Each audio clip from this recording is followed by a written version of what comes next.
Muy buenos días, mis hermanos. Hoy estamos nosotros en nuestra clase de Estudia tu Biblia, la número 13. Así que vamos a estar viendo hoy un tema que continúa acerca del género literario de la narrativa del Antiguo Testamento. Así que vamos a continuar allí en nuestro estudio acerca de esto. Y hoy vamos a ver de manera particular, como ya les había avisado, el asunto de la macroestructura.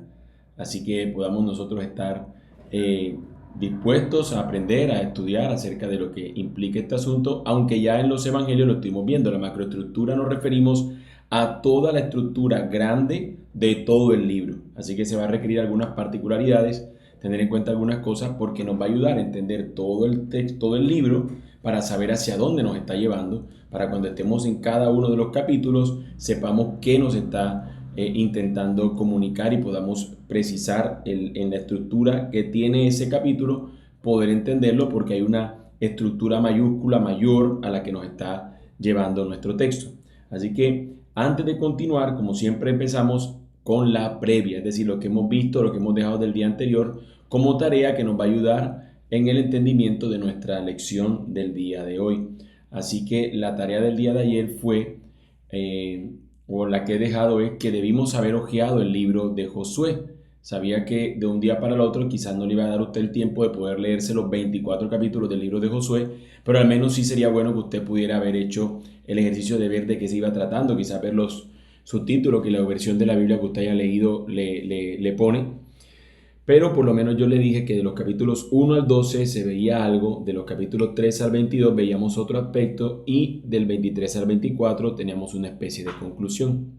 Entonces la idea es que en este minuto usted anote ahí en el chat y si estás viendo el video después en diferido, puedes ponerle pausa y hacer el ejercicio.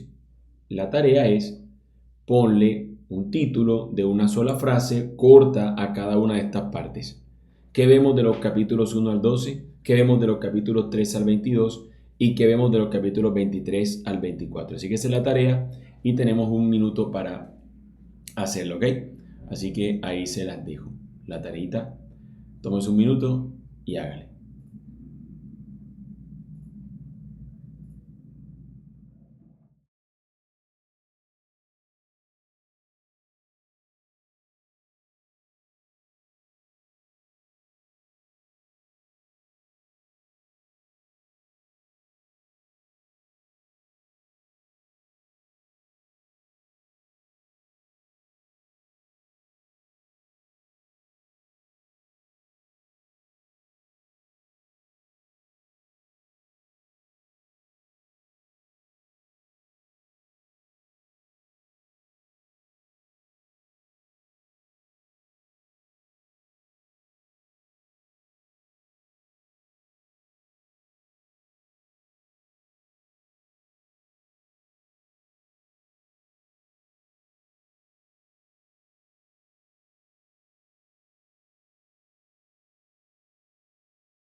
Ok, entonces ahí debemos haber escrito las cosas que observamos y ya en un rato vamos a estar llegando a esa resolución, aunque no es estrictamente tal cual como lo voy a decir los subtítulos o los títulos que debe tener esa frase, pero sí nos dan por lo menos una idea de lo que vamos a estar viendo en cada una de esos división, por decirlo así, del libro de Josué.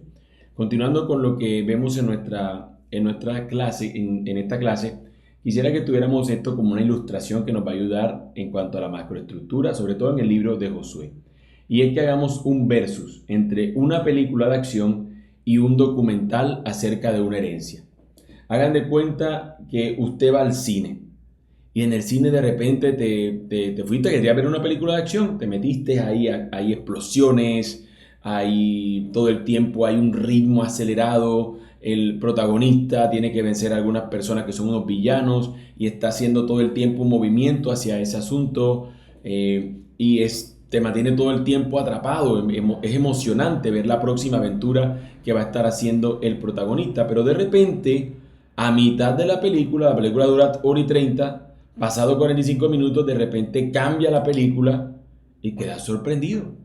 De repente lo que te encuentras es un documental donde te empiezan a hablar de unos lotes de tierra que se van a repartir. Si tú te inscribiste en ver una película de acción, probablemente vas a ir a la taquilla y vas a decir, devuélvame la plata. Me han engañado. Me dijeron que esta película trataba de eso y de repente esto está contándome algo totalmente distinto. Y eso, mis hermanos, es lo que nosotros nos encontramos en el libro de Josué. En una parte nos encontramos con emoción pura, todo el tiempo hay una próxima batalla, hay un próximo asunto que lidiar, hay un próximo tema que los mantiene a ellos todo el tiempo a la expectativa, a la vanguardia, a la ofensiva, a tener que ir a una acción de conquista, pero luego nos vamos a encontrar en la otra casi mitad del libro, en la otra siguiente parte, nos encontramos más bien con empezar a hablar acerca de herencia, acerca de entregar unas tierras, acerca de medir, y no tiene el mismo ritmo que veíamos en la primera parte. Entonces eso nosotros nos encontramos con qué es lo que vemos en el libro de Josué, si usted hizo el ejercicio que le pedí que estuviera realizando. Ahora, teniéndolo en cuenta, si lo fuéramos a estudiar, a leer todo el libro de Josué, seguramente tuviéramos que tener, y parte de nuestro desarrollo de la clase, esta primera acción que usted debería considerar, y es la regla de la lectura completa. Si tú vas a leer un libro de la Escritura, procura leértelo completo. Es decir, pudieras decir, quiero estudiar este libro, quiero estudiar la palabra del Señor. Entonces lo primero que debería considerar es, voy a leerme este libro de principio a final, saber todo lo que me está diciendo y quizás en ese vuelo de pájaro, esa labor macro, quizás no alcances a ver todos los detalles, pero es probable que alcances a ver algunas cosas que te van a marcar el ritmo de hacia dónde se está dirigiendo el texto. Así que una primera regla que podemos tener en cuenta a la hora de leer un libro es precisamente eso. Recuerden lo que nosotros estamos viendo, no estamos andando de manera alocada, ¿ok? Hemos visto, y lo mismo vimos con los evangelios, en la primera clase estuvimos viendo de qué trata la narrativa del Antiguo Testamento, ¿ok? Estuvimos viendo como tal generalidades acerca de este género literario, lo mismo que con los evangelios. La segunda clase son preguntas claves que de acuerdo al método Costa podemos nosotros emplearla. Y la hicimos en un ejercicio, ¿no? Como un ejemplo. En tercer lugar, que es lo de hoy, es ver un libro completo y el llamado a leerlo de manera completa para ver su macroestructura, es decir, otra herramienta a tener en cuenta. Entonces, sencillo, una vez más. Número 1, entender el tipo de género en el que nos encontramos. Número 2, y bueno, para que ustedes sepan, cuando terminemos todo el curso, la idea es que vamos a agrupar todos los libros de la Biblia de acuerdo al género que tienen y les voy a dar una lista o un listado para que ustedes sepan y así les sea más fácil el poder saber de qué género se trata. Entonces, eso fue lo primero que vimos, género de la Biblia. Segundo lugar, preguntas clave que le puedo hacer a ese tipo de género literario. ¿Ok? Algunas preguntas, no son todas, pero para que usted tenga alguna idea. Y en tercer lugar, hoy lo que estamos viendo es la macroestructura, es decir, debo leerme el libro completo y qué debo buscar en ese libro, ¿ok?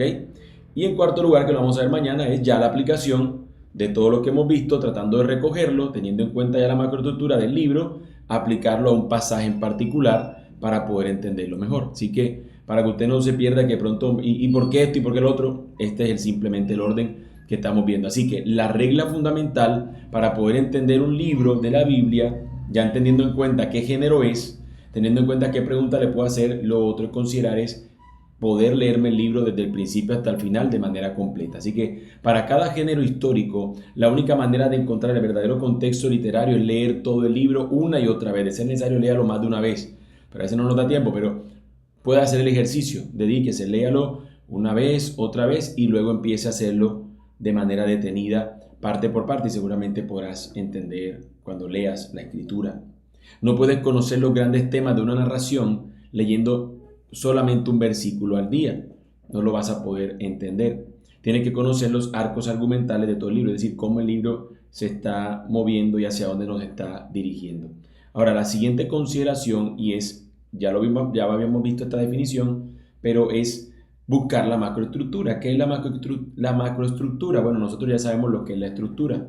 Es cómo organiza un pasaje corto, cómo lo organiza el autor. La macroestructura es cómo ese mismo autor organizó su libro. Es decir, qué nos quiere él enseñar en ese libro. Entonces, siempre ya les dije la vez pasada, le vuelvo a reiterar, no podemos ignorar que el autor sagrado, inspirado por el Espíritu Santo, nos quiere contar una historia. El Señor lo lleva a hacerlo. Así que Él es testigo de los eventos o de lo que conoce y él lo va a escribir y va a utilizar también parte de su personalidad y también una manera como Él va a ordenar lo que el Señor le llama a que lo haga. Así que vemos un orden lógico. No tiene un orden ilógico lo que leemos en la Escritura, tiene una razón de ser, nos está apuntando a algo. A veces nos encontramos un problema desde el principio y luego hacia el final nos lo va a responder. Y eso es lo que nosotros nos encontramos en la macroestructura, de manera que los libros históricos del Antiguo Testamento, los libros de narraciones, no son diarios escritos al azar. Por ejemplo, querido diario, hoy conquisté Jericó. No nos está contando simplemente eventos por contárnoslo. Nos quiere llevar a conocer aún más a nuestro Señor y lo que Él hace a favor de su pueblo. No podemos olvidar que se trata de un plan de redención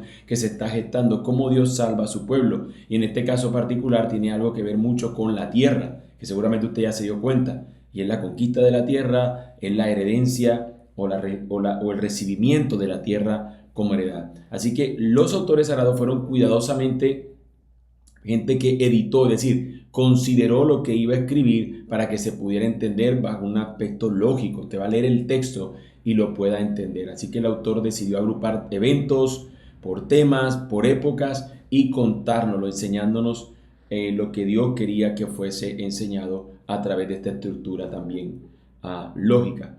Así que recordemos una clave importante y es que la estructura nos revela a nosotros el énfasis y cuando conocemos la macroestructura en este caso vamos a ver el énfasis de todo el libro y luego cuando veamos cada pasaje o cada capítulo como lo estemos estudiando nos vamos a dar cuenta de que también hay un énfasis que va a irse dirigiendo hacia ese énfasis final. Recuerden cuando lo veíamos en Marcos. Marcos nos está mostrando hasta la mitad del libro cómo Pedro hace una descripción. Al principio nos dice que se trata del Evangelio. Recuerden, el Evangelio de Jesucristo, el Hijo de Dios. En la mitad del libro, Pedro hace la aclaración de que Jesús es el Cristo. Ya se cumple una de las cosas que había dicho Marcos al principio. Y al final es un centurión, un pagano, un gentil, el que va a terminar diciendo verdaderamente es el Hijo de Dios. Una vez más, lo que dijo al inicio. Este es el Evangelio de Jesucristo, el Hijo de Dios. La misma idea de principio a final y la va desarrollando hasta llevarla o hasta cumplirla, cuál es su propósito o su tesis como tal. Así que encontrar la estructura nos va a llevar a entender el énfasis. Así que lo que el autor le dedicó, cuando leemos por ejemplo libros como Números o Levítico, hermanos, eso no es un somnífero para que nos durmamos. Son libros que tienen un propósito. Cuando entendemos el propósito lo disfrutamos. Esta genealogía aquí nos está mostrando nos estamos dando muchas cosas, pero algo que podemos recordar es, por ejemplo, en Números de todas estas personas que están diciendo cuál es la simiente, quién estos, y además de eso podemos ver, Dios está salvando un pueblo, mira qué numeroso es, mira cantidades de familias que están haciendo, empezó con un solo hombre, y miren el pueblo numeroso, Dios está cumpliendo su promesa de hacerlos una nación grande, así que podemos ver, Dios cumple sus promesas. Y aquí vamos a ver en Josué, ¿será que Dios será capaz de cumplir su promesa de darles una tierra por heredad? ¿Será que Dios lo va a hacer? Esa es la gran premisa que vamos a encontrarnos al ver todo lo que va sucediendo en nuestro libro. Así que habiendo mencionado este asunto de la macroestructura, vamos entonces a dirigirnos, mis hermanos, a nuestro laboratorio bíblico. Y lo que voy a hacer es tratar de aplicar el mismo método Costa a todo el libro. Es decir, esto no lo hicimos la vez pasada, pero quiero utilizar la herramienta del método Costa para todo el libro. Es decir, ¿qué ha sucedido hasta ahora en la narración y si ha habido temas importantes? Esa es una de las preguntas que dejamos del día de ayer. ¿Y por qué tenemos esta pregunta? Bueno, mis hermanos, porque Josué no es un libro que de repente aparece de la nada y no tiene nada que ver con otros libros. Josué, si nos dimos cuenta en el capítulo 1, nos indica que Moisés había muerto. Moisés ya no se va a hablar en el libro en cuanto a él como personaje activo, sino que él ha muerto y ha dejado ahora un pueblo, lo ha dejado justamente a la entrada para conquistar una tierra que el Señor les ha prometido. Moisés los estuvo guiando, los liberta de Egipto y los va a guiar a la tierra prometida, pero él no va a entrar. Él muere antes de entrar. Entonces no es necesario esto. Ahora, ¿por qué ellos tienen una tierra prometida? Esa es la gran pregunta. ¿Por qué ellos tienen que conquistar esa tierra? ¿Quién le prometió esa tierra? ¿Cuándo la prometió? ¿A quién se la prometió? Y seguramente usted va a terminar yendo a Génesis capítulo 12. Si se acuerda usted, el Señor le dijo, te daré una descendencia y te daré una tierra. Te daré una tierra. Vete de tu tierra y de tu parentela y de tu parentela a la tierra que yo te mostraré. Y el Señor le dice que haría una nación grande y lo conduciría. Estuvimos viendo ahorita números. El Señor le hizo un pueblo numeroso, pero ahora falta la tierra. ¿Será que el Señor cumplirá también la promesa de la tierra? Eso es lo que nosotros aquí nos tenemos que dar cuenta. Así que ellos han vagado durante 40 años en un desierto, pero 400 años antes fueron esclavos, o durante 400 años estuvieron en Egipto, y gran parte de esos años fueron esclavos en ese lugar. Así que el contexto de este libro nos lleva a esa connotación. ¿Será que el pueblo recibirá la tierra que el Señor le ha prometido? Cuando usted va a leer Josué, esa es una de las preguntas que debe saber que se tiene que solucionar allí, porque precisamente van a conquistar la tierra. Ahora, en cuanto a las preguntas de observación, si usted estuvo haciendo un análisis o viendo la observación, es muy probable que usted se pueda dar cuenta de estos tres bloques que hay en el libro.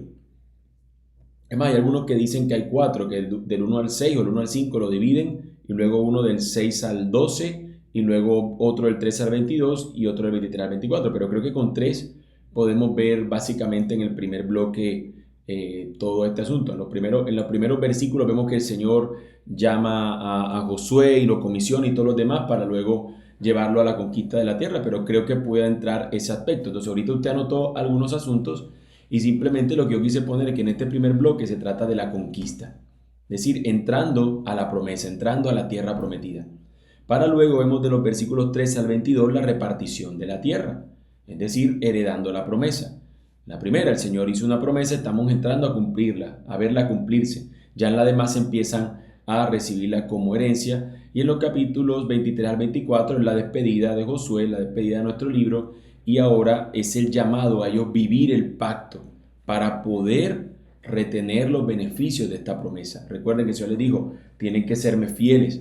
Y si no lo son, pues evidentemente va a venir sobre ustedes una serie de males. El Señor les dice que hay unas bendiciones por la obediencia y unas maldiciones por la desobediencia. Eso lo dice en Deuteronomio, es decir, la parte final antes de Moisés partir les dice a ellos la ley, lo que Dios va a hacer. Y Josué lo que está haciendo en este final es recordarle a ellos a quién tienen que ser fieles. Ya la tierra, ya estamos casi listos, así que sepan ustedes, pongámonos firmes de ser fieles al Señor. Y ese es el llamado final. Así que vemos básicamente estos tres asuntos. En el primero, conquistar la tierra. En el otro, la repartición de la tierra. Y al final, la despedida, es decir, el llamado a mantenerse fieles al Señor que les ha dado la tierra. Así que habiendo visto el contexto, teniendo en cuenta la estructura, el esqueleto del libro a través de la observación, nosotros entonces podemos encontrar el significado del libro.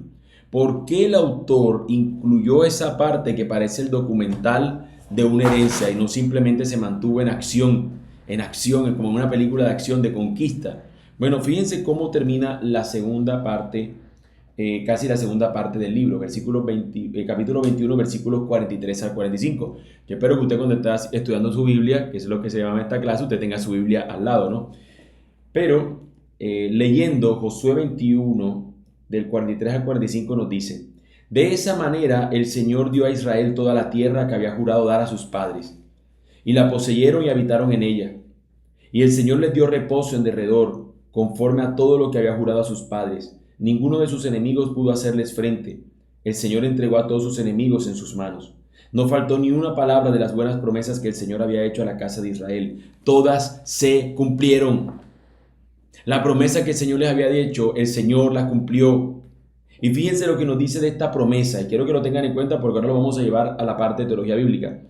El Señor dio a Israel toda la tierra que había jurado dar a sus padres, la poseyeron, pero dice que el Señor les dio reposo en derredor, que incluso los enemigos que querían lastimarlo no podían hacer nada, no podían hacerle frente. ¿Por qué? Porque el Señor se encargaba de sostenerlo. El Señor le dio reposo en derredor, conforme a todo lo que había jurado, es decir, un Dios que cumple sus promesas, promesas que le había hecho siglos atrás a Abraham. Finalmente el Señor le está cumpliendo. Ni una sola palabra de las buenas promesas que el Señor le había hecho a la casa de Israel quedarían por fuera, y por eso concluye esa parte diciendo, todas se cumplieron. Toda la primera parte del libro y la segunda parte, y hasta llegar luego a la tercera, están ligadas a esta descripción, a que Dios cumpla su promesa. Señor, darás tu tierra darás la tierra por heredad. Darás la tierra que tú nos prometiste, la que le juraste a nuestro padre, que lo sacaste de Ur de los Caldeos, lo condujiste a una tierra que él solo alcanzó a ver. Moisés, Señor, tú lo llevaste hasta un punto y él pudo verla desde una montaña, pero no pudo recibirla. Harás lo mismo con nosotros. Piensa en eso. Deuteronomio termina con aquel que caminó con el Señor durante todo un tiempo y no pudo entrar. Y ahora la pregunta es, ¿hará lo mismo el Señor con nosotros? No. El Señor le dijo a Josué que estaría con él y le daría a través de él la tierra por heredad a su pueblo. Y aquí nos dice que el Señor lo hizo. Hay algunos matices, que faltó un pedacito aquí, que alguna cosita por acá, pero la intención o la idea de esto es, el Señor cumplió su promesa, dio la tierra por heredad al pueblo, tal y como Él se la prometió. Así que el significado de nuestro libro, lo que busca el libro mostrarnos es, Dios cumplirá su promesa. Vamos a ver murallas altas, inexpugnables. Dios las derriba con su estrategia para que el pueblo conquiste. Vamos a ver un asunto. Hay pecado en medio. Hay alianzas que no debieron hacerse. Hay matanzas. Hay cosas terribles. Pero es con el objetivo del Señor cumplir su promesa. Y Él lo hizo. Y Él lo hizo. Así que ese es el significado de nuestro texto. Ahora, en cuanto a teología bíblica, recordemos algunas de las preguntas que nos hacemos en este aspecto. ¿Cómo apunta el pasaje hacia adelante a lo que Dios va a hacer en el futuro? ¿Profetiza o anticipa a Jesucristo de alguna manera? Recuerden, no buscamos moralismo, buscamos el plan de redención. Ahora, hay una curiosidad aquí y es que Josué es el nombre en hebreo que en griego es el nombre de Jesús.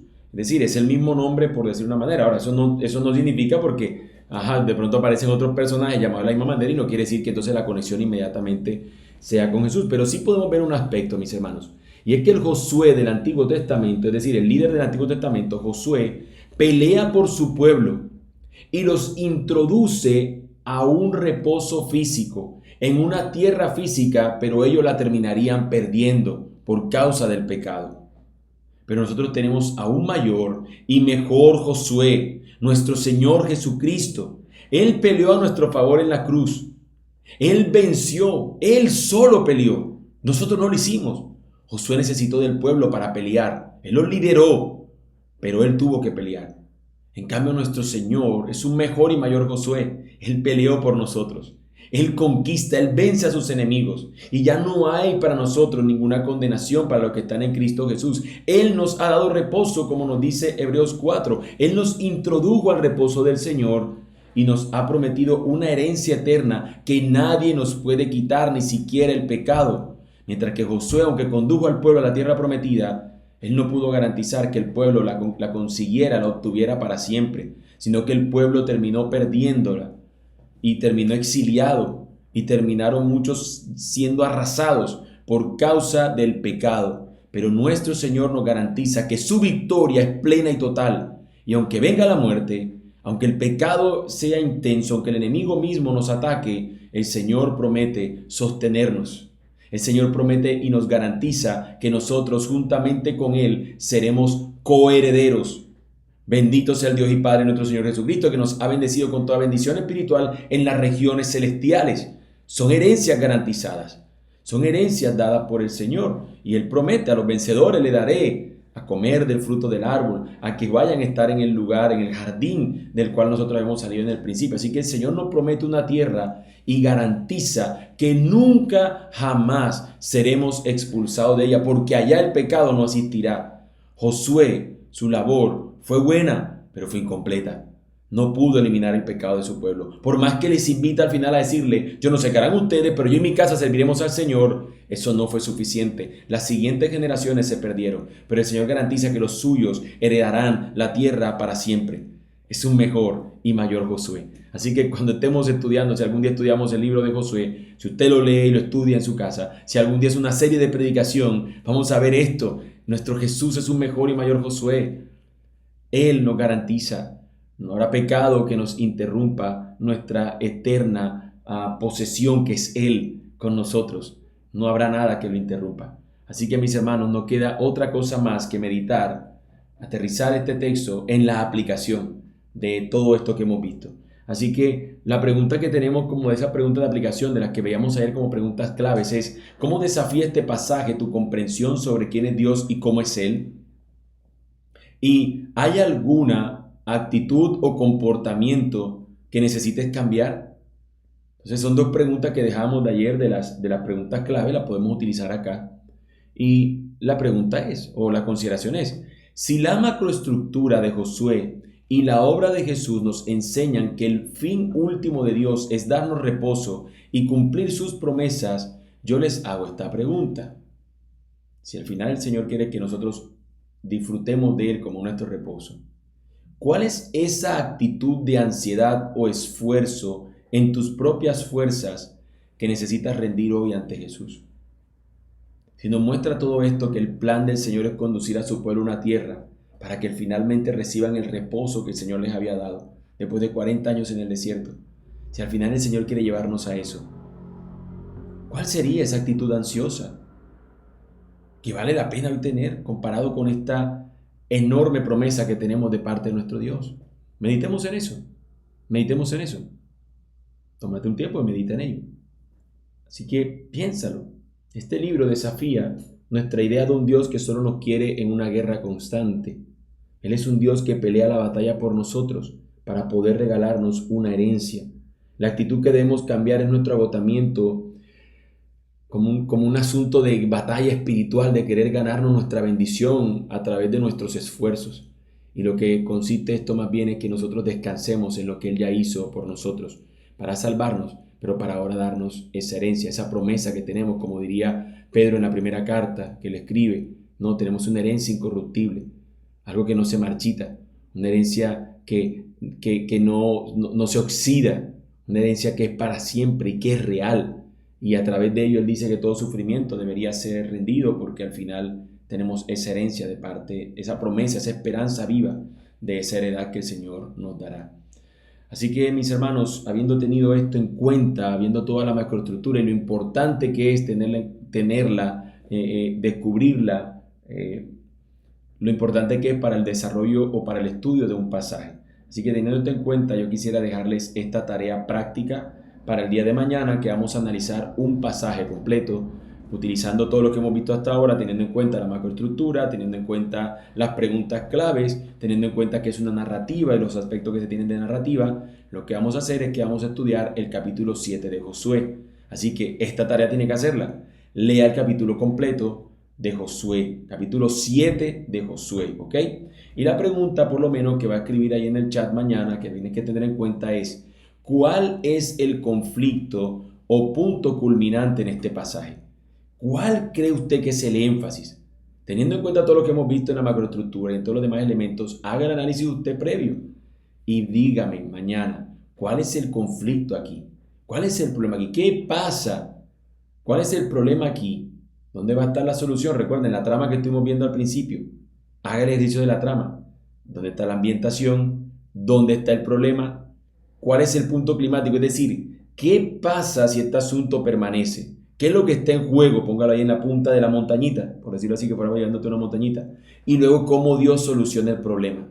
Y luego, al final, la nueva ambientación, es decir, el camino que nos lleva a la siguiente historia. Así que lea el capítulo 7 y haga el ejercicio de la trama y por favor me escribe cuál es el conflicto, e incluso le puedo decir, incluir otra cosa más. ¿Cuál es el clima? Es decir, ¿qué es lo que está en juego? ¿Cuál es ese punto culminante aquí?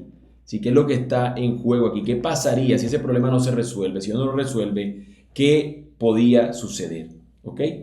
Así que, no siendo más, mis hermanos, vamos a darle gracias al Señor, oremos confiando en su poder para con nosotros en este día, en lo que vayamos a hacer, y también en darnos, iluminarnos con su Santo Espíritu, el Santo Espíritu de Dios, iluminarnos para poder nosotros entender su palabra. Recuerden que esto no lo hacemos como un mero ejercicio teórico para volvernos conocedores de métodos para estudiar la Biblia, sino que al final la intención de aplicar unas buenas herramientas hermenéuticas son para nosotros conocer más a nuestro Dios, y al conocerlo, vivir lo que Él nos dice en su palabra, para nosotros honrarle a Él también de manera fiel, conforme a lo que Él en su palabra nos enseña y nos llama a vivir de manera piadosa. Así que, no siendo más, mis hermanos, vamos a orar y que el Señor nos ayude. Amado y buen Señor, yo te doy gracias por tu inmensa bondad, compasión y misericordia para con nosotros. Gracias, Señor, por guiarnos a través de tu palabra. Gracias por conducirnos, Señor, cual esta ruta, también a nosotros mismos, guiarnos y conducirnos. Ayúdanos, Señor, a serte fieles. Sabemos que esto quizás es trabajo duro. Son muchas cosas nuevas que estamos aprendiendo y nos sentimos, Señor, quizás que algunas nos superan. Y sí, Señor, si es así. Estamos tan acostumbrados, Señor, a tomar versículos al azar y querer aplicarlos, Señor, de una manera totalmente infiel a lo que tú en tu palabra nos enseñas. Pero ahora que lo estás haciendo, Señor, ayúdanos también a ser pacientes, a saber que esto de la noche a la mañana lo vamos a comprender y a poder aplicarlo de manera plena y de manera asertiva. Pero ciertamente confiamos en que tu Santo Espíritu es quien nos guía y nos conduce, nos guía a toda verdad. Y usarás, Señor, tu palabra para hablar a nuestras vidas. Usarás tu palabra para llamarnos, Señor, a una vida piadosa, para que seamos santos como tú eres santo. Y queremos, Señor, para eso, estudiar tu palabra de manera fiel. Así que te pedimos, Señor, conforme a tu gran sabiduría, danos sabiduría a nosotros, para que podamos nosotros entender tu palabra y aplicarla finalmente de manera correcta a nuestras propias vidas. Así que gracias por lo que has hecho hoy, gracias por alentarnos, gracias por saber que tú eres nuestro reposo y que podemos confiar, Señor, en medio de este mundo donde encontramos tantas cosas que nos puedan llenar de ansiedad. Tú eres aquel, Señor, que es nuestro reposo y en ti estamos seguros, en ti podemos estar descansados. Gracias te doy, mi Señor, por tu cuidado y por tu favor tierno. Bendito y alabado sea tu nombre, mi Padre Celestial. Amén y amén. Mis hermanos, el Señor los lleve a que ustedes puedan ser consolados en su palabra y a que ustedes puedan tener y disfrutar del reposo que Él nos promete tener. Si usted quiere aún indagar algo, ahora un texto en el Nuevo Testamento, Hebreos 4 puede recordarnos el gran reposo que tenemos ahora en Cristo Jesús. Así que no siendo más, el Señor les bendiga, les siga sosteniendo y que en todo y por todo ustedes le puedan dar la gloria al Señor. Dios les bendiga.